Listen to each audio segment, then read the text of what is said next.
Siapa tahu Ainun Najihan ni sakit gapo sebenarnya? Siapa tahu dia sakit gapo? Sebab dia tak boleh join kelas kita hari ni, dia pergi hospital. Apa Ada siapa-siapa tahu best friend dia, kelas 4 Bina.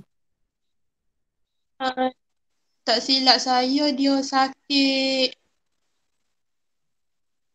Betul ke betul? Hmm.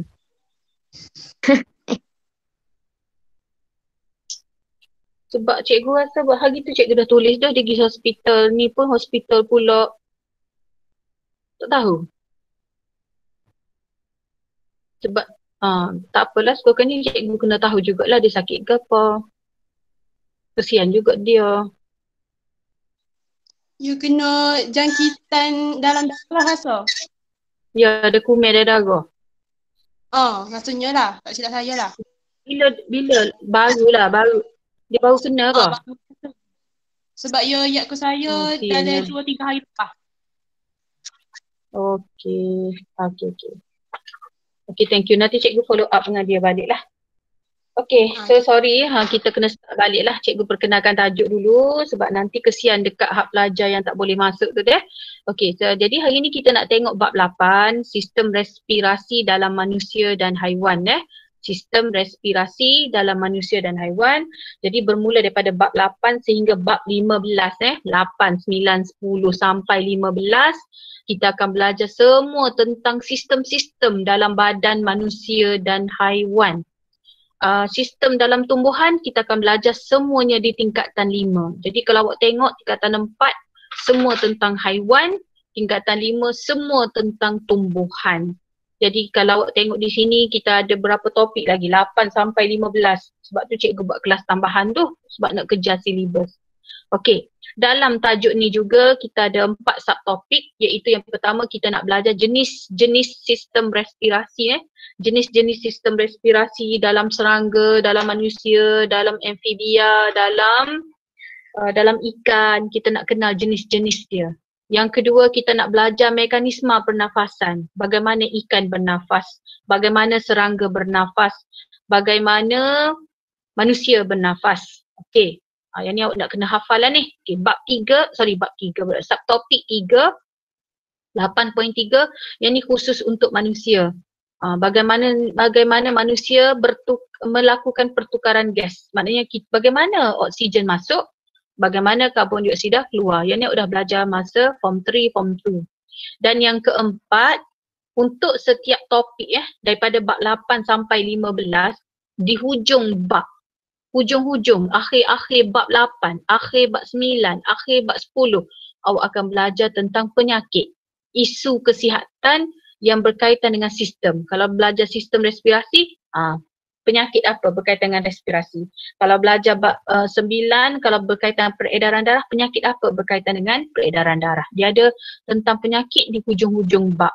Okey, jadi kita tengok yang pertama, jenis sistem respirasi, iaitu struktur respirasi dan penyesuaiannya dalam pertukaran gas. Okey, awak jangan risau. Yang nota ni semuanya daripada buku teks. Cikgu cuma tukar. Kadang-kadang boring juga kan nak scan, nak ambil gambar daripada buku teks. So cikgu tukarlah. Okey, kita tengok yang pertama. Apa maksud struktur? Awak kena tahu ni. Okey, dia lain. Sistem respirasi maksudnya lain. Kalau struktur respirasi lain, jangan tukar. Struktur respirasi lain, sistem respirasi lain, organ respirasi lain. Okey? Jadi yang pertama ialah struktur respirasi. Struktur respirasi ni ialah permukaan respirasi bagi membolehkan pertukaran gas berlaku antara sel organisma yang berespirasi dengan persekitaran luar. Okey, struktur respirasi ni maknanya apa permukaan respirasi bagi membolehkan pertukaran gas. Awak jangan tukar dengan organ respirasi. Kenapa cikgu kata macam tu? Ada pelajar bila soalan tanya organ respirasi dengan sistem respirasi, dengan struktur respirasi, habis dia salah. Okey, lepas ni kita akan tengok Okey, jadi cikgu ulang balik apa maksud struktur respirasi. Struktur respirasi ni ialah permukaan respirasi. Permukaan, tempat dia tukar gas. Okay, jadi permukaan respirasi bagi membolehkan pertukaran gas berlaku antara sel organisma yang berrespirasi dengan persekitaran luar. Kalau cikgu senang cakap, tempat dia tukar gas. Okey. Yang kedua, organisma unisel seperti ameba, paramecium tidak memerlukan struktur respirasi yang khas. Dia tak payah ada struktur respirasi. Kenapa? Kerana ianya sudah mempunyai nisbah jumlah luas permukaan kepada isi padu yang besar untuk pertukaran gas respirasi secara resapan. Okay, awak pun pening. Sebab apa kenapa organisma unisel, ameba, paramecium ni dia tak payah ada peparu, dia tak payah ada alveolus. Kenapa? Sebab dia sudah ada struktur, kerana dia sudah ada nisbah jumlah luas permukaan yang sudah besar. Okey, tak apa, jangan risau. Lepas ni cikgu akan terangkan. Okey. Nisbah jumlah luas permukaan kepada isi padu, kita panggil singkatannya JLP per I. Apa dia JLP per I ni? J jumlah, L luas, P permukaan, per tu bahagi. Maknanya bahagi, I isi padu. Jadi nisbah JLP per I bergantung kepada saiz organisma. Nisbah jumlah luas permukaan kepada isi padu bergantung kepada saiz organisma. Tak apa, jangan risau. Lepas ni cikgu akan tunjuk contoh. Okey. Maksudnya, semakin besar saiz organisma, gajah, manusia, tikus, dinosaur, zirafah, apa lagi? Semakin besar saiz organisma, semakin kecil JLP per I organisma tersebut. Faham ke tak tu? Semakin besar saiz, saiz binatang tu semakin besar, maka JLP per I kecil, rendah. Okey, jadi maknanya ameba dan paramecium ni saiz dia sangat-sangat kecil. Okey, so cikgu tulis kalau ameba dan paramecium saiznya sangat kecil. So bila kecil, JLP per I dia besar. Dia songsang, awak ingat gitu. Maka saiz kecil tu tadi, saiz ameba paramecium kecil, maka jumlah luas permukaan per isi padu dia besar. Tapi kalau singa, tikus, apa lagi, ular, cacing, asalkan besar je.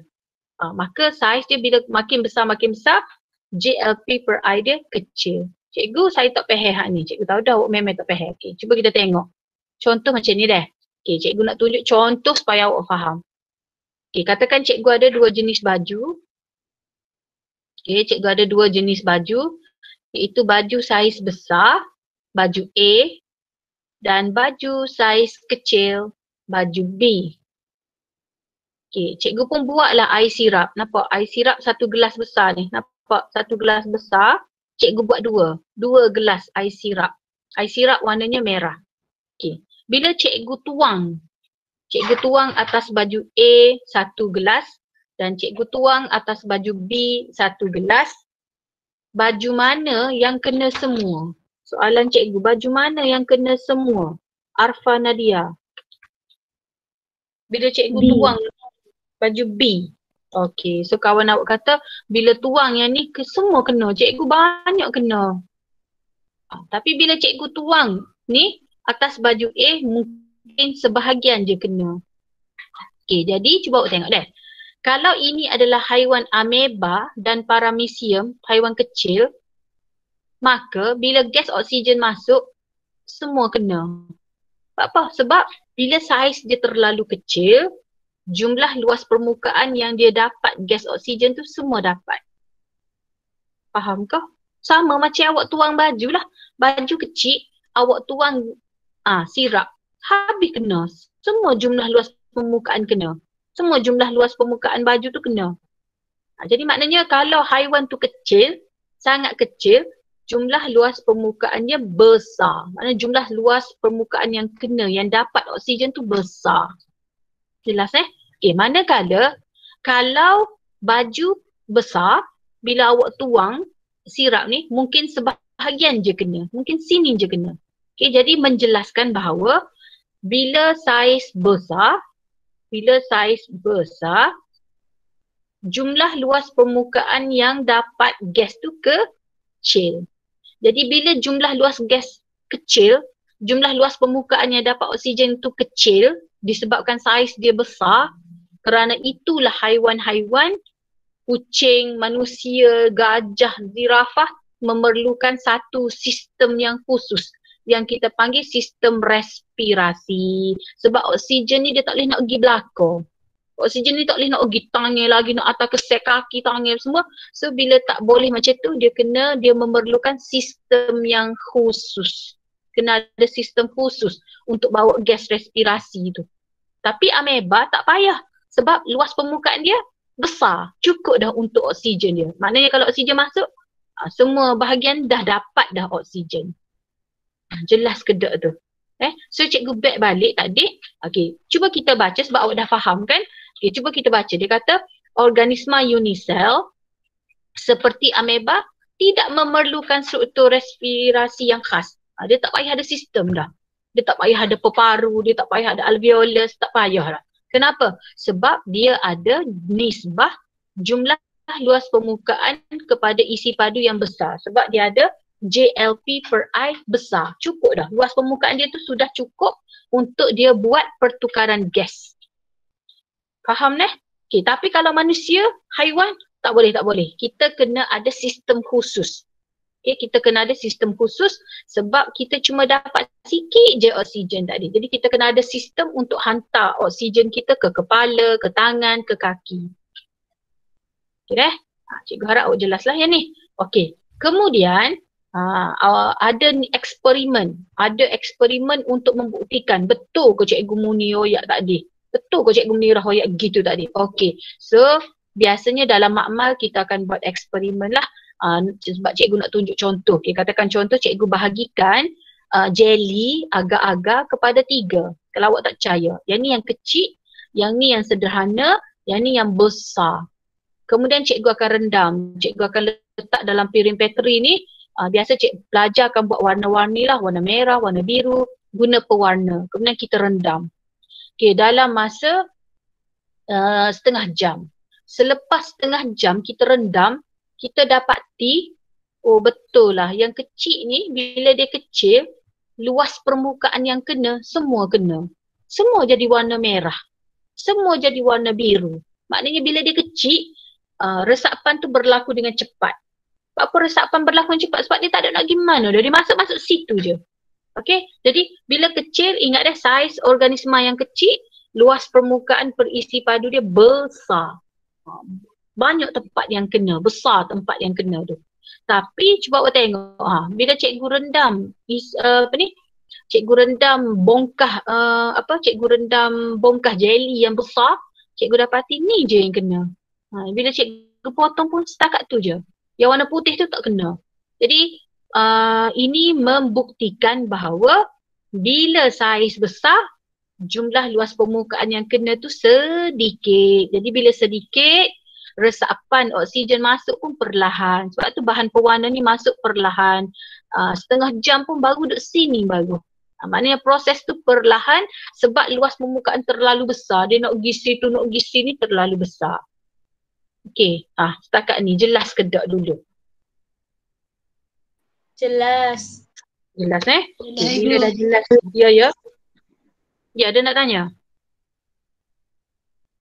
Tak ada, jelas Okey. Yang ni kalau awak rasa nak buat di rumah, boleh awak buat jelly biasa, tak payah bubur gula, tak payah apa. Buat jelly putih biasa, awak buat dalam bentuk 3 saiz, kecil, sederhana, besar. Awak rendamkan. Awak rendam dalam 3 bekas. Jangan sekali rendam dalam 3 bekas. Buat asing-asing macam ni. Okey, buat asing-asing yang besar tapi pastikan isi padu dia sama. Okey, awak boleh rendam. Rendam lepas tu awak tengok. Dalam masa 30 minit, dalam masa 20 minit awak dah dapat result dah. Okey, so kalau dah faham yang tu barulah cikgu boleh beralih. Okey, yang ni ameba. Yang ni ameba Okey, ini bermaksud untuk organisma yang besar dan kompleks seperti manusia, haiwan, isi padu badan yang memerlukan oksigen bertambah lebih daripada jumlah luas permukaannya. Macam manusia lah. Oksigen masuk nak hantar ke sel sini lagi, sel di tangan lagi, sel di kaki lagi, sel di betis. Jadi dia banyak tempat nak pergi. Jadi dia perlu lebih banyak lagi oksigen. Sebab itulah mengapa organisma yang besar dan kompleks tidak boleh mengekalkan pertukaran gas dengan cara resapan melalui permukaan badan sahaja. Sebab itulah kita ni manusia, kita tak sama macam ameba. Apa tak sama? Ameba ni permukaan dia, saiz dia kecil ke? Jadi bila oksigen masuk, masuk secara resapan je. Boleh dah gis sini, gis situ, cukup dah untuk dia. Faham ke? Maknanya ameba paramecium ni oksigen masuk secara resapan je. Masuk resapan, okey. Siap tu, karbon dioksida meresap keluar pula. Okey, oksigen masuk, karbon dioksida keluar. Secara resapan. Kita tak boleh macam tu, kita tak boleh. Kita tak boleh macam ameba dan paramecium sebab kita ada banyak sel-sel dan kita ni kita ni saiz kita besar. Jadi, organisma besar seperti manusia dan haiwan memerlukan struktur respirasi yang khusus untuk pertukaran gas yang cekap. Okey, jelas jadi itu menunjukkan perbezaan. Kalau organisma ringkas ni, dia tak perlu ada struktur-struktur macam kita. Okey. Ni ialah ciri penyesuaian. Ciri penyesuaian struktur respirasi untuk pertukaran gas yang efisien bagi organisma bersaiz besar. Untuk yang ni, awak kena hafal ciri. Dia ada ciri apa, untuk apa. Dan di sini cikgu dah bagi siap-siap dah kata kunci untuk awak hafal. Okey, so kita tengok yang pertama. Nisbah jumlah luas permukaan kepada isi padu JLP yang besar. Untuk apa? Kita ada banyak alveolus, kita ada banyak serangga, ada banyak tracheole. Lepas ni kita akan tengok deh. Awak cuma hafal kata kunci dia lah ni. Lepas ni kita akan belajar kalau ikan ada apa, manusia ada apa. Okey. So kenapa kita kena ada struktur respirasi yang besar? Awak ingat kalau jumpa perkataan JLP per I yang besar, besar tu supaya cekap. Ambil kata kunci ni. Lepas ni awak akan jumpa benda-benda macam ni. Okey, nisbah jumlah luas permukaan kepada isi padu JLP yang besar sebab kita nak tukar untuk pertukaran gas respirasi yang cekap. Cikgu rasa awak tak faham ni, cikgu kena lukis. Okey, contohlah, cikgu ambil contoh terus. Okey, katakan manusia. Kita ada banyak alveolus ke? Ni alveolus. Alveolus ke bentuk macam buah anggur. Bentuk macam buah anggur. Sebab apa Tuhan tak buat anggur tu besar je gitu? Sebab apa Allah tak buat alveolus kita satu je? Ada. Dia buat banyak. Dia buat banyak macam buah anggur ke? So, banyak-banyak-banyak ni untuk apa? Ingat kalau benda tu kecil-kecil tapi banyak-banyak-banyak Allah buat kecil-kecil tapi banyak-banyak-banyak. Tujuannya untuk menambah jumlah luas permukaan kepada isi padu yang besar. Bila alveolus ni banyak-banyak-banyak-banyak, dia akan jadi luas permukaan dia besar. Bila dia besar, dia boleh tukar gas respirasi dengan cekap. Faham tak tu? Ingat kata kunci tu. Bila benda tu kecil-kecil banyak-banyak-banyak-banyak, JLP per I yang besar. Bila besar, boleh tukar gas dengan cekap. Jadi alveolus boleh tukar gas dengan cekap lah. Okey, contoh lain yang kedua. Kenapa ikan tu dia ada insang? Dia ada insang banyak kan? Kalau awak tengok awak siap ikan, awak nampak tu insang banyak-banyak-banyak-banyak. Kenapa dia tak buat saja? Kenapa dia tak buat macam tu? Satu saja. Sebab bila banyak-banyak-banyak kecil-kecil besar-besar-besar untuk besar-besar-besar. Kecil-kecil banyak-banyak-banyak berlipat-lipat macam tu untuk meningkatkan JLP per I yang besar. Jadi bila dia ada jumlah luas permukaan besar, ikan boleh tukar gas dengan cekap. Faham dah? Okey. Yang kedua, struktur respirasi juga selain daripada dia ni banyak-banyak kecil-kecil, dia juga Allah jadikan sangat nipis. Maknanya alveolus kita sangat nipis. Insang ikan sangat nipis. Setara mana nipis? Sangat-sangat nipis, hanya setebal satu sel. So ingat kata kunci cikgu, nipis untuk mudah. Jadi Tuhan buat alveolus kita sangat nipis. Apa lagi? Insang sangat nipis, kapilari sangat nipis untuk mudah. Siapa mudah? Mudah gas meresap masuk dan meresap keluar. Okay, cikgu sedang beri kata kunci kepada awak supaya lepas ni awak belajar mudah awak ingat. Okay, yang ketiga, permukaan respirasi sentiasa lembab. Alveolus lembab, insang ikan lembab, semua lembab. Kenapa dia lembab? Lembab untuk larut. LL, lembab untuk larut. Kenapa? Sebab gas respirasi, oksigen dan karbon dioksida dia kena melarut dulu. Barulah dia boleh diangkut. So awak kena ingat, lembab, larut. Okay, dan akhir sekali, struktur respirasi dilengkapi dengan jaringan kapilari darah. Contoh alveolus ada banyak jaringan kapilari darah. Filamen ikan, insang ikan bila awak siaikan, awak tarik keluar darah. Kenapa? Sebab jaringan kapilari darah untuk cekap dan cepat.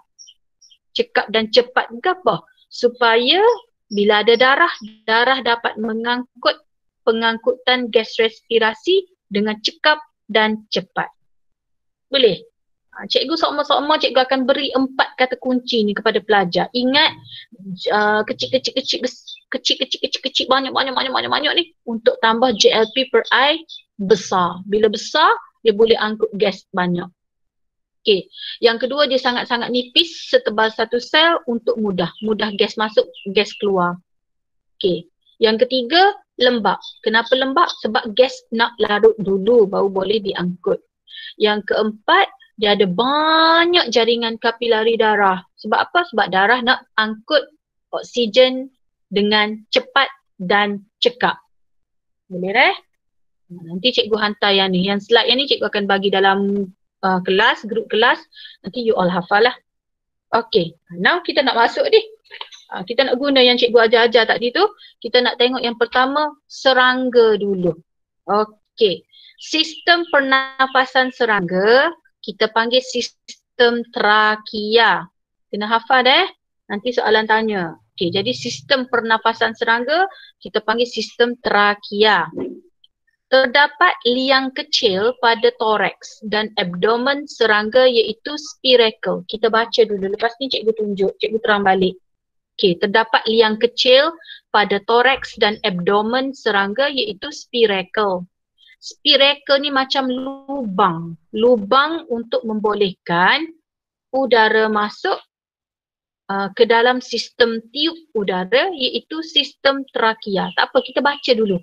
Lepas ni cikgu tunjuk balik. Cikgu tunjuk rajah dia dan cikgu baca balik. Okay.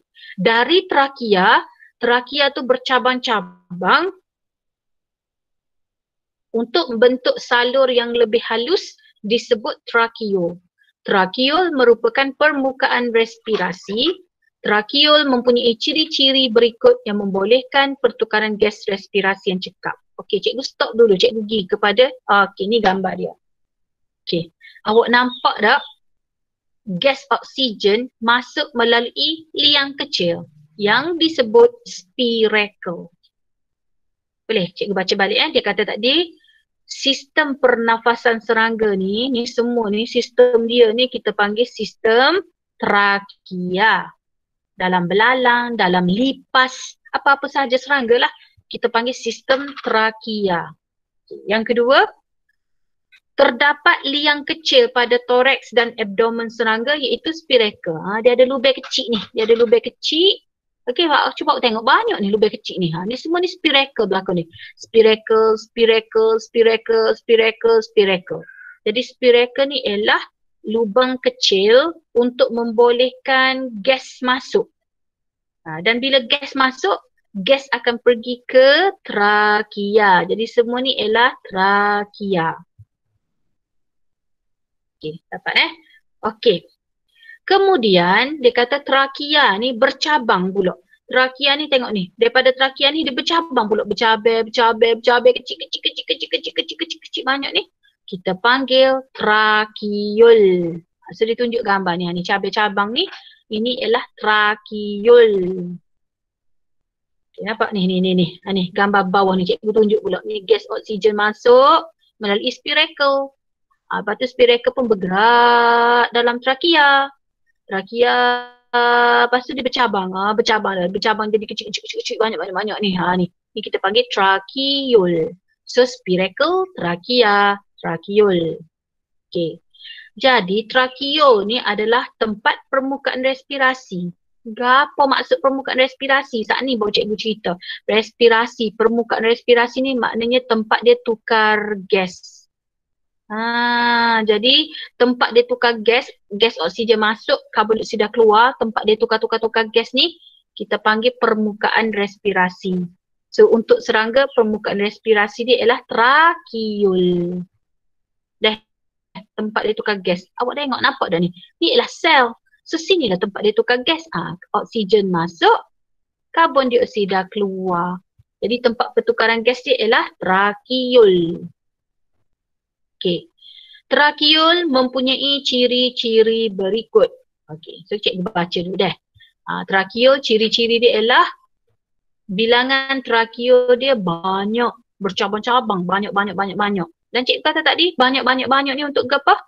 Menyediakan jumlah luas permukaan besar. Bila besar, dia boleh tukar gas banyak. Apa? Besar, banyak, kecil, banyak. Untuk mempunyai jumlah luas permukaan besar, bila besar dia boleh tukar gas banyak. Yang kedua, dinding trakeo sangat nipis. Cikgu kata tadi kalau nipis-nipis ni untuk mudah gas meresap keluar, meresap masuk. Mudah. Lepas tu lagi, ciri yang ketiga, dia lembab. Sebab apa lembab? Sebab gas tu kena larut. Boleh dia dalam buku teks dia tak bagi pula penerangan. Dia nak suruh mikir sendirilah. Maknanya kalau banyak tu untuk permukaan besar, bila besar dia dapat angkut gas banyak. Kalau nipis untuk mudah gas meresap masuk keluar. Kalau lembab, gas tu kena larut dulu barulah boleh diangkut. Okey, so cikgu nak tunjuk gambar dia lah. Nampak? Nampak tak dia bercabang banyak ni? Banyak. Cikgu kata untuk menyediakan JLP yang besar, bila besar dia boleh angkut gas banyak. Okay, yang kedua dia sangat nipis, kita tak nampak lah sini. Dia sangat-sangat nipis untuk gas mudah. Gas oksigen masuk, gas karbon dioksida keluar. Mudah meresap masuk, mudah meresap keluar. Yang ketiga, banyak lembab. Dia lembab deh. Dia nak tukar-tukar gas ni dia kena lembab sebab gas oksigen dan karbon dioksida dia kena larut dulu baru boleh diangkut. Okey, setakat ni jelas ke tak? Awak jangan pelik lah tiba-tiba dalam exam dia suruh lukis ni. Dia suruh lukis struktur sistem trakea. So kena lukis ni lah, kena lukis spiracle, kena lukis trakea, kena lukis trakiul, kena lukis sel-sel badan. Okey. Okey, kita back balik. Kalau ada nak tanya, tanya je dah. Okey. Sesetengah serangga mempunyai kantung udara dalam sistem trakeanya. Kantung ini berisi udara untuk mempercepatkan penghantaran gas respirasi semasa pergerakan badan yang cegas. Okey, serangga kan nak terbang, okay? Dia nak terbang. Jadi, dia ada kantung udara lah, tempat dia simpan udara. So, ini kantung udara dia. Nampak banyak. Jadi oksigen masuk, duduk dalam kantung udara ni dulu. Okey, jelas? Ada nak tanya tentang serangga? Cikgu berhenti seminit, 2 minit. Ada nak tanya?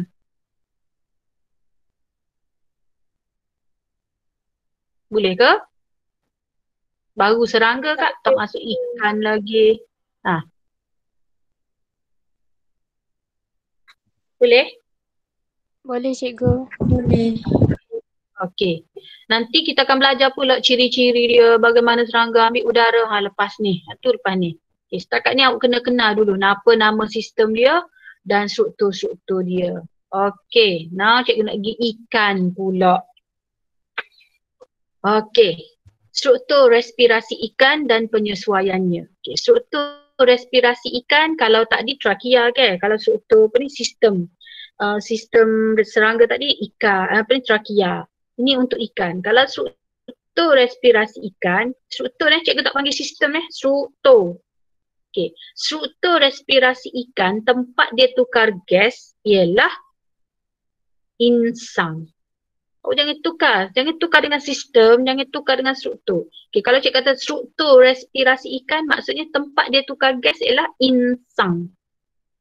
Okey, insang terdiri daripada barisan filamen yang disokong oleh lengkung insang. Jadi insang ada banyak-banyak filamen yang disokong oleh lengkung insang. Okey, jangan takut, lepas ni kita akan tengok rajah dia. Okey, ciri-ciri filamen berikut membolehkan pertukaran gas respirasi berlaku dengan cekap. Iaitu yang pertama, filamen mempunyai banyak unjuran nipis dan pipih yang disebut lamela. Bilangan filamen dan lamela yang banyak memberikan jumlah permukaan yang besar untuk proses pertukaran gas yang cekap. Yang kedua, membran lamela insang adalah nipis dan dibekalkan dengan banyak kapilari darah bagi memudahkan peresapan dan pengangkutan oksigen dan karbon dioksida. Okey, kita tengok dulu. Sekejap cikgu telah tengok. Ada tak gambar? Okey, tak ada. Okey, so ni siapa-siapa yang biasa CIK tu, bila awak tarik yang tu, awak keluar, ni awak akan dapat macam ni lah struktur insang. Okay, struktur insang. Dan awak nampak tak dia tu macam belipak-belipak kan. Dia macam ni kan, dia belipak-belipak kecil-kecil. Dia belipak-belipak. Itu ialah lamela. Lamela. So awak nampak tak, dia dah lah belipak-belipak. Belipak-belipak ni buat apa tu buat dia belipak-belipak? Sebab dia nak banyak. Buat apa dia nak banyak cikgu? Dia nak menyediakan jumlah luas permukaan yang besar supaya dia boleh tukar gas dengan banyak. Faham dah? Semua benda sama je. Sebab tu cikgu kata tadi awak hafal kata kunci cikgu tadi. Jadi kenapa dia belipak-belipak banyak-banyak ada lamela banyak tu? Untuk menyediakan luas permukaan besar. Bila luas permukaan besar, dia boleh tukar gas dengan banyak. Okey Okey. Yang kedua, lamela ni juga filamen dan lamela ni nipis. Sangat-sangat nipis. Okey, sangat-sangat nipis. Kenapa dia nipis? Ni lamela ni. Lamela ni belipak-belipak tadi lah. Kenapa ni? Lamela belipak-belipak. Ni lamela. Ni insang Insang tu, setiap insang tu ada filamen dan lamela. Stokor ni orang panggil insang. Di insang tu ada belipak-belipak ni. Belipak ni kecil ni. Lamela dan setiap satu ni orang panggil filamen. Kau faham ke? Yang satu-satu ni filamen. Antara dia pula ni, belipak-belipak macam ni kita panggil lamela. Satu ni filamen. Okay. Yang belipak-belipak ni lamela. Jadi kenapa tu buat dia belipak lagi? Panjai-panjai lagi filamen tu. Sebab untuk menyediakan luas permukaan yang besar. Kemudian dia sangat-sangat nipis. Semua ni sebenarnya sangat-sangat nipis. Nipis untuk mudah. Cikgu kata tadi, nipis untuk mudah gas meresap masuk dan meresap keluar. Okey. Yang ketiga, dia kata mempunyai banyak kapilari darah. Ni, setiap lamela ni pula ada kapilari darah.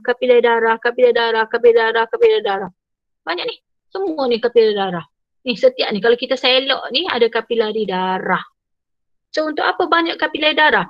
Untuk darah-darah ni untuk angkut dengan cekap dan cepat. Untuk angkut dengan cepat dan cekap. Sebab tu bila awak CIK, awak tarik baru keluar darah. Okey? Jelas Okey, habis yang tu. Kita masuk katak pula. Kalau awak ada nak tanya apa-apa, terus tanya cikgu dah. Okey, kita masuk katak pula. Ada orang sini geli. Biasanya kalau kelas bersemuka, cikgu akan suruh pelajar bawa ikan, bawa serangga, belalang, bawa katak. Okey. So kita nak tengok struktur respirasi katak. Okay, katak ni dia payah sikit sebab dia ada dua dah. Iaitu dia guna kulit dan peparu. Okay, kita tengok kulit dulu. Kulit dalam keadaan kurang aktif, katak menggunakan kulitnya untuk melakukan pertukaran gas. Maknanya gas boleh masuk, boleh keluar melalui kulit bila dia tak aktif. Okay. Jadi apa ciri dia? Kulit sangat nipis. Cikgu kata dah kalau nipis, gas mudah masuk, mudah keluar. So ingat gitu ya, nipis, mudah masuk, mudah keluar. Jadi kulit adalah nipis dan sangat telap kepada gas respirasi. Yang kedua, kulit dia sangat lembap. Kalau awak tak percaya, awak pegang katak. Bila awak pegang katak, awak rasa sejuk-sejuk je, lembap. Okay, lembap supaya gas respirasi larut dulu. Ingat, lembap, larut. Okay, dan di bawah kulit katak terdapat banyak jaringan kapilari darah untuk mengangkut gas respirasi. So, bawah je kulit dia tu. Cikgu saya kena bedah dia dululah. Bawah je kulit dia tu ada banyak jaringan kapilari darah untuk angkut gas dengan cepat dan cekap. Ingat kata kunci tadi, banyak jaringan kapilari darah untuk cepat dan cekap. Itu kalau kulit. Okey, kalau peparu pula, ni rupa peparu katak ni. Okey, ni rupa peparu katak. Permukaan peparu katak berlipat-lipat. Ni kalau kita tengok ni ke permukaan dia berlipat-lipat. Cikgu kata dah berlipat-lipat kecil-kecil banyak-banyak, berlipat-lipat kecil-kecil banyak-banyak, berlipat-lipat untuk tambah jumlah luas permukaan supaya dia dapat serap gas oksigen banyak. Okey. Yang kedua, membran peparu tu sendiri sangat-sangat nipis untuk mudah gas masuk keluar. Yang ketiga, dinding peparunya lembap untuk gas melarut. Yang keempat, peparu tu sendiri kaya dengan jaringan kapilari darah untuk mengangkut gas dengan cepat dan cekap. Kalau awak tengok sini, semua menggunakan kata kunci cikgu tadi. Okay. Dan akhir sekali cikgu pergi kepada manusia. Nak habis dah kelas kita dah. Okay, struktur respirasi manusia. Okay, struktur respirasi. Bila sebut struktur, maknanya tempat tukar gas. Bukan sistem dah, struktur. Okay, struktur respirasi manusia ialah alveolus. Mempunyai ciri-ciri untuk melakukan pertukaran gas dengan cekap. Yang pertama, kalau awak tengok, bilangan alveolus banyak. Banyak ke? Banyak. Untuk apa? Cikgu kata kalau banyak-banyak ni untuk jumlah luas permukaan besar supaya lagi banyak resapan gas boleh berlaku. Yang kedua, dinding alveolus lembap. Kenapa? Sebab gas oksigen dan karbon dioksida larut dulu. Yang ketiga, alveolus dilingkari oleh jaringan kapilari darah. Nampak? Banyak jaringan kapilari darah pegal tu. Sebab nak mempercepatkan pengangkutan gas dengan cepat dan cekap. Dan akhir sekali, dinding alveolus sangat-sangat nipis. Setara mana nipis? Setebal satu sel untuk mudah gas meresap masuk, meresap keluar. So hari ni kita cuma belajar struktur dengan apa penyesuaian dia. Dia ada gapo ya dia boleh angkut gas dengan cepat dan cekap. Okay. Now kita nak tengok persamaan. Okey, apakah persamaan selepas cikgu ajar tadi? Persamaan serangga, ikan, katak, manusia semua tadi. Okey, persamaan dia ialah kesemua struktur respirasi mempunyai nisbah jumlah luas permukaan kepada isi padu yang besar. Apa kena besar? Untuk pertukaran gas respirasi yang cekap. Yang kedua, semua struktur respirasi ni sangat-sangat nipis untuk gas resap, mudah. Ingat dia perkataan mudah. Untuk mudah gas meresap masuk, meresap keluar. Kesemua struktur respirasi cikgu ajar tadi semuanya lembap untuk gas larut. Yang keempat, semua struktur respirasi tadi ada banyak jaringan kapilari darah untuk pengangkutan gas respirasi yang cekap dan cepat. So, boleh cerita empat-empat ciri tadi. Semua empat-empat yang cikgu cerita tadi semua ada berlaku. JLP per air besar, nipis, lembap, ada jaringan kapilari darah. Okey, perbezaan dia, kalau struktur respirasi, tempat dia tukar gas untuk serangga, trakeol. Tempat tukar gas untuk ikan, struktur respirasi, filamen dan lamela insang. Ni kena detail kan, jangan jawab insang saja. Filamen dan lamela insang. Okey, kalau katak, tempat dia tukar gas, kulit dan peparu. Manusia tempat tukar gas, alveolus. Tempat tukar gas kita panggil struktur respirasi. Okey, bagaimana nisbah jumlah luas permukaan kepada isi padu yang tinggi bagi struktur respirasi diperoleh? Bagaimana dia nak dapatkan GLP per I dia yang besar? Okey, kalau serangga dia ada trakiul banyak, bercabang-cabang. Kalau ikan tadi, filamen dan lamela insang dia banyak berlipat-lipat. Kalau katak pula, peparu dia berlipat-lipat dan kulit dia tu sendiri, okey, adalah GLP per I yang besar. Okay, manusia pula kita ada banyak alveolus yang banyak. Okay, dan last sekali kita pergi kepada soalan habis dah. So nanti next class kita akan masuk bagaimana yang tu yang payahnya. Kalau awak tengok 8.2 tu payah sebab awak kena belajar. Oh, ikan tarik nafas macam ni. Manusia tak apalah kita faham. Serangga tarik nafas macam ni. Okay. Kita pergi praktis formatif 8.1. Nyatakan ciri penyesuaian respirasi manusia. Awak saling je tadi. Bilangan alveolus banyak untuk apa? Lembab untuk apa? Ada banyak jaringan kapilar darah untuk apa? Dinding alveolus nipis untuk apa? Okay, sebab dia nak ciri. Bila ciri penyesuaian, awak kena beri ciri dan sebab. Okay, ciri untuk apa? Okay, yang kedua, terangkan bagaimana kulit katak disesuaikan untuk pertukaran gas yang cekap. Kulit katak tadi awak kena cerita satu-satu lah. Yang satu dia nipis untuk apa, lembab untuk apa dan kaya dengan jaringan kapilari darah untuk apa. Cikgu tak nak jawapan macam ni. Okay, sebab dia soalan dia nak terangkan. Buku teks ni dia salah ni jawab ni. Bila nak terangkan, kena tegai lah. Nipis untuk apa, lembab untuk apa, banyak jaringan kapilari darah untuk apa. Okay, setakat ni ada nak tanya apa-apa? Tidak. Ni siapa ni? Kecek cikgu ni. Cikgu nak bagi markah lah. Orang yang selalu respon cikgu ni, kita nak bagi markah. Kita nak tambah dengan test. Awak nak tak test awak tinggi? So kalau nak test tinggi, kena jawab soalan. Okay, ada nak tanya gapa-gapa tak? Sebelum kelas berakhir. Cikgu ada boran tu. Macam form 5. Belajar yang aktif cikgu tanda selalu. Bonus mark, bonus. So maknanya cikgu akan tambah dengan markah PSO. Cepat. Jadi cikgu nombor 2. Cikgu jadi nombor 2 praktik formatif tu kena bagi jawapan panjang lah. Bagi jawapan panjang mengikut muka surat 130 deh. Ni kena bagi jawapan panjang muka surat 130 tu. Kulit dia nipis untuk apa? Lembab untuk apa?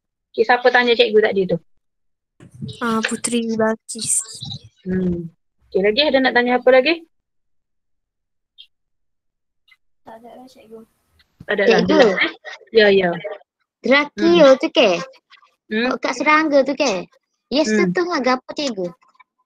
Dia setuh, awak tengok gambar tu. Dia setuh dengan sel badan dia. Sel badan dia pun nak guna oksigen juga. So dia setuh dengan ni awak kata bulat-bulat ni. Okay, ni sel badan dia. Sel badan ni nak guna oksigen untuk buat pembakaran glukosa.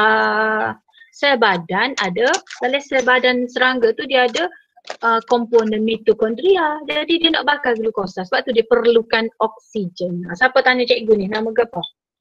Atikah cikgu. Syazwani. Atikah Syazwani kelas mana dah? Syifa. Okey. Cikgu tanda selalu. Siapa tanya cikgu je soalan aku nak jawab aku, cikgu markah selalu. Lagi? Tak ada dah? Meta. Trakio di mana? Tak jumpa. Awak tengok di muka surat 129 tu hak bulat-bulat tu sel badan tu jumpa. Trakio ni cabai ni dia akan dia akan ni. Dia duduk gini, lepas tu nanti dia akan melekat dengan sel badan, nanti oksigen keluar pergi ke sel badan. Lepas tu sel badan guna buat sel badan buat respirasi, buat glikolisis dan buat pyruvate tu. Dia kan hasil daripada respirasi aerob, dia keluarkan gas karbon dioksida. Karbon dioksida keluar kat ni jugalah. Kok sel badan? Pergi ke sel, keluar daripada sel badan, karbon dioksida keluar daripada sel badan, pergi ke trakeo, pergi ke trakea, keluar balik. Yes, keluar balik ke spirakel. Okey. Faham? Ada lagi nak tanya? Tak apa, kalau tak tanya law ni pun tanya kelas hari kami. Nanti cikgu bagi markah untuk siapa yang aktif. Jawab soalan, tanya tu kira aktif. Okey, ada lagi?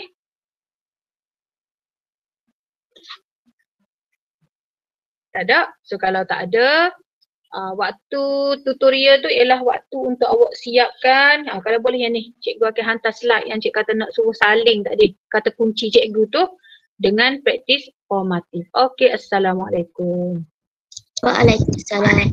Terima kasih cikgu. Assalamualaikum. Siapa dah blender dah tu? Masuk ke? Dapur tu. Kau belajar dapur? Cikgu. Start blender dah saat ni. Budak ni. Okey. Assalamualaikum. Terima kasih cikgu.